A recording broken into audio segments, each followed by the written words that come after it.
지난해 하반기 D의 공포라는 말이 우리나라 전 경제계를 뒤덮었던 적이 있었습니다. 2019년 1년 내내 소비자 물가 상승률이 0%대를 오갔던 데다가 9월에는 통계 작성 이래 처음으로 마이너스를 기록하기까지 하면서 디플레이션 우려가 커졌던 겁니다. 이후에 올해 들어서는 1월부터 3월까지 1%대 상승률로 조금 회복이 되나 싶더니 지난달에 다시 0%대로 내려왔습니다. 디플레이션 우려가 다시 고개를 드는 이유입니다.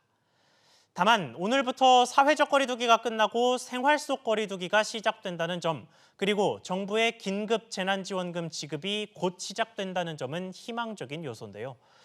휘청이는 우리 경제를 붙잡을 구명줄이 될 수 있을지 전문가와 함께 이야기 나눠보겠습니다.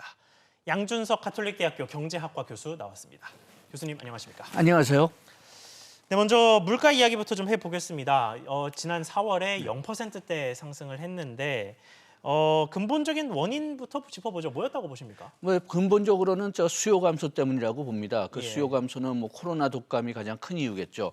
지금 소비자 물가 지수 인플레이션을 보면은 지금 0.1%가 되지만은 이것은 12개월 기준이고요. 작년 동기요. 네, 작년 4월 대비해서 그런데 지난 4월이요. 그 전월만 비교해 보면 3월, 4월만 비교해 보면은 마이너스 0.9%예요. 그리고 우리가 그것보다 더 신경 쓰는 근원 인플레이션, 농산물하고 석유 제외한 인플레이션은 12개월 기준으로는 0.3%지만은 역시 전월 기준으로 하면은 0.2%고 식품 에너지 제외한 근원 인플레이션율도 역시 지난 3월하고 비교하면은 마이너스 0.2%입니다. 그런 면에서 본다면은 지난달하고 이번 달 사이에 물가가 거의 굉장히 많이 떨어졌다는 거죠. 그런 면에서는 일단 뭐 국내적으로도 수요가 많이 감소됐지만은 또 수출 차원에서도 뭐 수요가 많이 감소됐으니까 이런 현상이 보이는 건 어떤 면에서는 당연하다고 보는데 문제는 이게 장기화될 거냐 아니면은 금세 끝날 거냐. 예. 상당히 많은 분석가들이 지금 단기적으로 끝날 거라고 지금 좀 보고는 있지만은 개인적으로는 조금 거기에 대해서 좀 이의를 제기하고 싶네요. 그러면 어떻게 될 거라고 전망을 하십니까? 예, 지금 문제가 뭐냐면 지금 5월 달에는 지금 소비가 좀 늘어나는 건 사실입니다. 지금 이제 사회적 그 격리 두기가 좀 깨졌고 이제는 이제 생활 격리가 됐으니까 예. 보복 수요가 좀 일어날 가능성이 크다고 생각합니다. 그동안 못 썼으니까 예. 나에게 보상을 주는 차원에서 쓰겠다. 그다음에 이게 정부가 의도했던 건 아니지만은 예. 그렇지만은 지금 지원금 지급이 하도 늦어졌기 때문에 어떤 예. 면에서는 이렇게 수요를 조금 더 살릴 수 있는 적절기에 돈을 좀 내게 받게 그렇게 지금 시기가 된 것 확산세가 같습니다. 좀 줄어든 시점에 마침 돈이 지급이 되니 그렇게 환경 되니까 조성이 이제 됐다는. 쓸 가능성이 크죠. 만약 그 한 달 전에 나갔다면은 물론 그때는 그 코로나 독감으로 직접 피해를 받은 분들은 그 돈을 유용하게 쓰셨겠지만은 예. 조금 여유가 있는 사람들은 무서워서 아마 돈을 못 썼을 겁니다. 우리가 그 지방 정부에서 뭐 상품권 같은 걸 줬던 경우를 본다면은 그 상품권을 나눠줬는데도 유통이 별로 안 됐다는 이야기가 나오거든요. 예. 그러니까 아마도 그 코로나 독감 때문에 나가기가 무서워서 일단은 안 쓴 것 같은데 지금은 많이 풀리니까 최소한도 5월에는 좀 그런 차원에서 좀 소비는 좀 늘지 않을까 생각은 하는데 문제가 뭐냐 하면은 지금 하반기 경제가 그렇게 밝게 보이지가 않는단 말이에요. 예.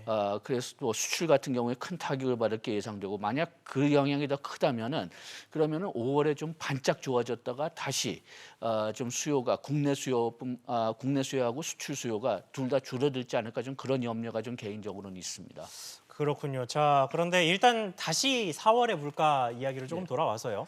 지난해 이 하도 9월에 처음으로 지난해 9월 같은 경우에 마이너스 물가 상승률을 기록했다 보니까 디플레이션 우려가 딱 1개월, 한 달만 네. 0%대로 내려왔는데도 벌써부터 좀 우려가 좀 나오고 있습니다. 그래서 실질적으로, 현실적으로 봤을 때 정말로 디플레이션이 현실화될 가능성에 대해서는 좀 어떻게 보십니까? 지금 통계청이나 뭐 정부 같은 데서는 너무 크게 걱정할 필요가 없다고 얘기는 하고 있습니다. 그렇지만 제가 지금 막 얘기했듯이 우리가 지금 국내 수요는 좀 올라갈 가능성이 지금 5월에는 있고 그게 계속 이어진다면은 뭐 디플레이션 걱정은 좀 덜해도 될 것 5월에는 같지만요. 물가가 오른다는 뜻이 되니까요. 특히 소비자 물가 지수니까 대부분 소비자 물가 사는 물건들을 기준으로 하기 때문에 예. 그렇기 때문에 국내 수요가 그래도 좀 어느 정도 유지된다면은 그러면은 그 최소한도 소비자 물가 지수는 계속 오랫동안 마이너스 할 가능성이 좀 줄어드는 거죠.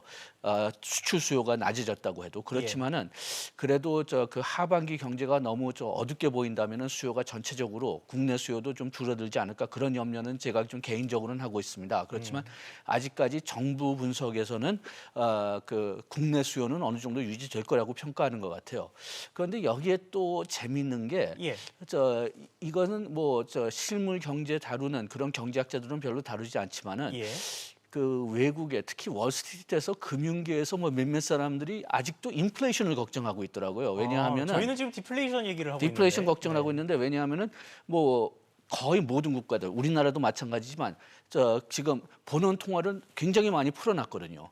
그래서 예. 이런 걱정이 2008년 그 근래에도 있었지만은 이렇게 많이 본원 통화를 풀어두면은 그러면은 통화량이 너무 늘어가지고선 인플레이션이 그 화폐 염려된다. 가치가 떨어져서 가격이 그렇죠. 오르게 된다 이런 얘기예요. 예, 그래가지고서 뭐 지금 뭐 비트코인에 뭐 투자를 하는 게 더 좋지 않느냐, 그리고 금값도 올라가지 않느냐, 뭐 그런 염려를 하고 있는데 이런 염려는 좀 제 생각으로는 지금 좀 잘못된 염려인 것 같습니다. 예, 좀 왜냐하면 비주류의 염려 같아 보이기는 하네요. 2008년에 우리가 그런 염려를 많이 했었는데 그렇지만 그래도 저금리를 10년 동안 유지했었고 그리고 그때 다 본원 통화가 엄청나게 많이 나왔지만 본원 통화에 늘어났을 때 예상한 것처럼 M2가 오르지 않았거든요. 그러니까 예. 보통 통화량이 오르지 않고 그래가지고선 전 세계적으로 그렇게 많은 본원 통화를 넣었는데도 인플레이션이 그렇게 올라가지 않았어요. 우리나라가 조금 심한 편이긴 했지만 그래도 거의 모든 나라들 선진국들이 계속 저인플레이션 현상을 계속 유지했거든요. 예. 그래서 요거는 조금 잘못된 생각인 것 같지만 그렇지만은 그래도 아직까지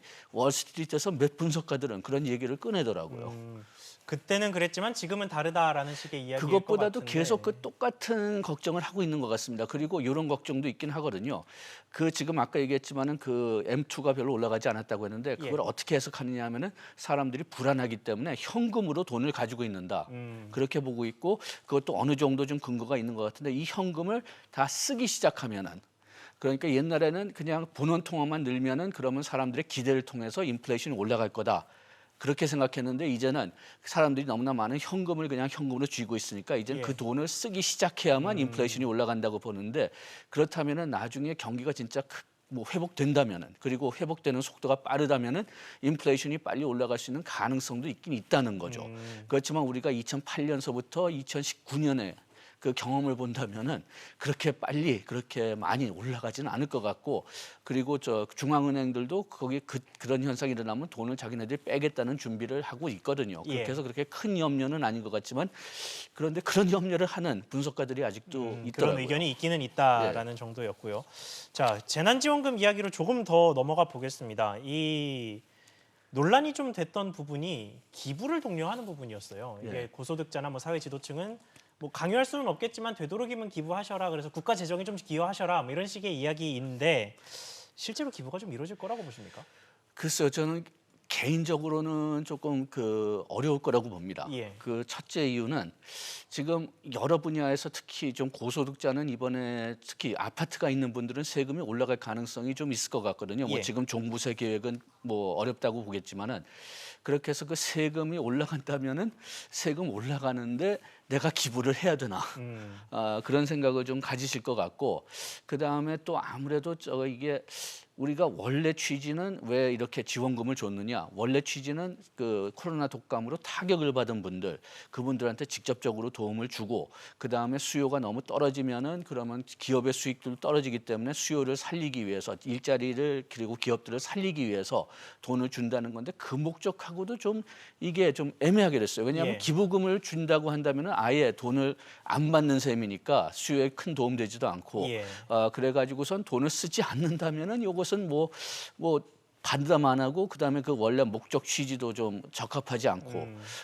그리고 뭐 아까 얘기했지만은 이렇게 불안한 시대 때 지금 2008년서부터 현금을 될 수 있으면 많이 가지려고 하는데 정부에서 돈을 줬다면은 그 기부하는 것보다는 현금으로 가지고 있지 않을까 그런 염려도 좀 많이 있습니다. 그래가지고 뭐 이렇게 할 수밖에 뭐 정치적으로 할 수밖에 없다고 얘기는 하지만 특히 이 논리가 어떻게 그냥 기본소득의 어떤 논리하고 얽힌 다음에요. 그렇지만은 처음서부터 그냥 저소득 측하고 그다음에 직접적인 피해를 받은 지역과 산업 그쪽에 집중적으로 그냥 100만 원보다도 더 많은 돈을 집중해서 넣어줬다면은 이 돈의 효과가 더 크지 않았을까 그런 좀 아쉬움이 있습니다.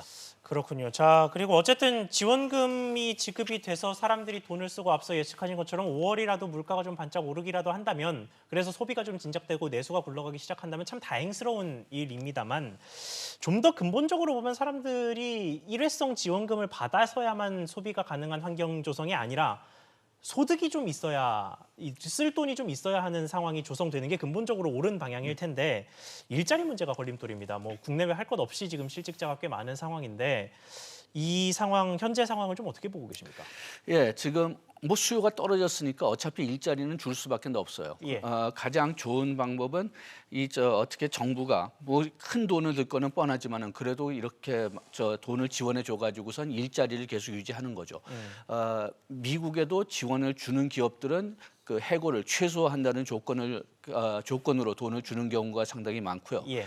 유럽 같은 경우는 아예 정부에서 그 노동자들의 월급을 몇 %씩 내준다. 50% 또는 그 이상을 내주는 제도를 지금 유지하고 있습니다. 우리나라도 시행할 예정이 부분적으로는 지금 제도들이네요. 시행하고 네. 있죠. 특히 우리가 그 재작년인가 도입했던 청소년 그 직업 지원 고용유지 정책을 지원금이 보면은 있죠. 네. 그러면은 거기서 이제 그 상당히 많은 그 비중을 정부가 내는 걸로 돼 있는데 요것을 될 수 있으면 확대하는 게 가장 좋을 거는 같은데 예. 그렇다면 첫째 문제는 상당히 큰 예산이 든다는 거죠. 그래가지고선 논란이 심할 그것도 확실하고 그 다음에 두 번째는 그래도 기업들이 고용을 계속 유지할 거냐.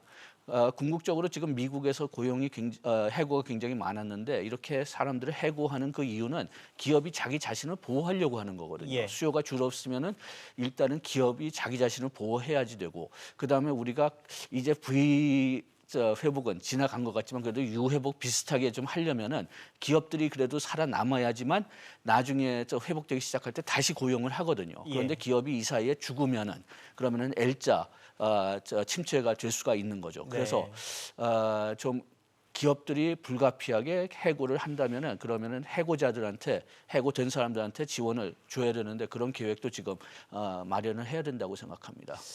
그렇군요. 자, 그리고 앞서 수출 이야기를 잠깐 하셨는데 하반기에 수출 상황이 좋지 않아서 우리 경제가 좀 걱정이 된다 이런 식의 이야기를 하셨는데 조금 다른 분석도 있습니다. 이 우리나라가 여러 분야의 제조업에 강하다 보니까 수출 지표를 자세히 뜯어보면 뭐 전체적으로 총량은 4월 들어서 좀 줄어드는 모습을 보이기는 했지만 뭐 컴퓨터라든지 램 사업이라든지 아니면 홈코노미와 관련된 뭐 어떤 뭐 집에서 조리해 먹을 간편하게 먹을 수 있는 식품들 그리고 바이오 이런 것들의 수출 지표가 상당히 좋게 나와서 한국이 다양한 제조업의 강점을 가지고 있기 때문에 코로나19 상황에서도 수출을 선방할 수 있는 것 아니냐. 그래서 경기와 경제 지표도 좀 선방을 하고 빠르게 회복할 수 있는 것 아니냐. 이런 식의 긍정적인 전망이 있거든요. 어떻게 보십니까? 글쎄요, 뭐 이거는 가서 봐야 될 거지만은 저는 조금 그것보다는 조금 좀 그렇게 희망적이지 않습니다. 예. 그 이유가 뭐냐면은 지금 그래도 그냥 가장 큰 부분이 이제 IT인데 IT가 이번에 증가한 이유를 좀 분석해 본다면은 그렇다면은 지금 해외 미국이나 유럽 같은 선진국에서 지금 락다운 상태에 들어갔기 때문에 다 자기 집에서 지금 격리를 하고 있기 때문에 컴퓨터나 뭐 그런 컴퓨터 관련 장비들을 많이 이제 기업들이 샀거든요. 뭐 넷플릭스 같은 걸 많이 보게 되니까 서버 확장 같은 걸 한다든지. 실제 넷플릭스는 서버 속도 문제가 있었죠. 하도 그렇죠. 사람들이 많이 몰려서.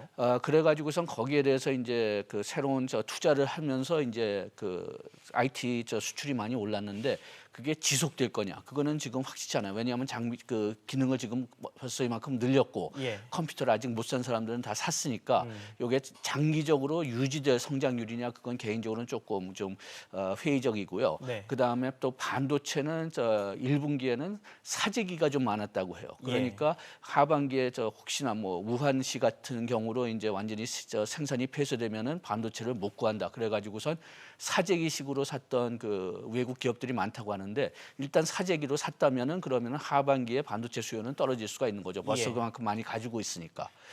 그래서 그런 문제들이 좀 있고 자동차 산업은 일단은 경기가 회복될 때까지는 뭐 회복되지 않을 것 같고 그다음에 지금 아까 홈코노미요? 홈코노미 같은 거 말씀하셨는데 그게 부분적으로 문제가 되는 거는 지금 코로나 독감 때문에 그 식량 공급량이 좀 많이 떨어진 데가 있고 예.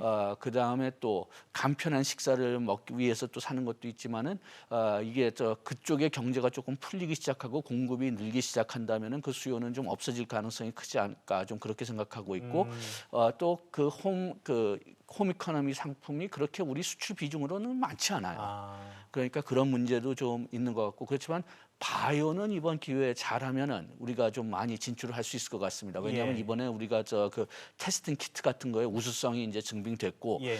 그다음에 마스크 같은 것도 계속 수요가 클 것 같으니까 BT 분야에서는 우리가 좀 잘하면은 수출을 많이 할 수 있을 것 같지만은 여기서도 또 장벽이 완전히 없는 건 아니에요. 왜냐하면은 이번에 이 코로나 독감을 겪으면서 상당히 많은 선진국들이 이제는 우리 BT 산업, 바이오 산업 뭐 어떤 그 독감 예방 산업 같은 것도 일종의 전략적인 산업으로 봐야 되겠다. 그래서 우리뿐만 국내적으로 아니라 해야 되겠다. 해외에서도 바이오 네. 산업을 적극적으로 육성하기 적극적으로 시작한다. 육성하고 또 시장 장벽이 일단 코로나 독감이 좀 가라앉으면은 좀 시장 장벽이 늘 가능성도 그러니까 국내 배제할 수는 산업을 없죠. 육성하기 위해서요. 그렇죠.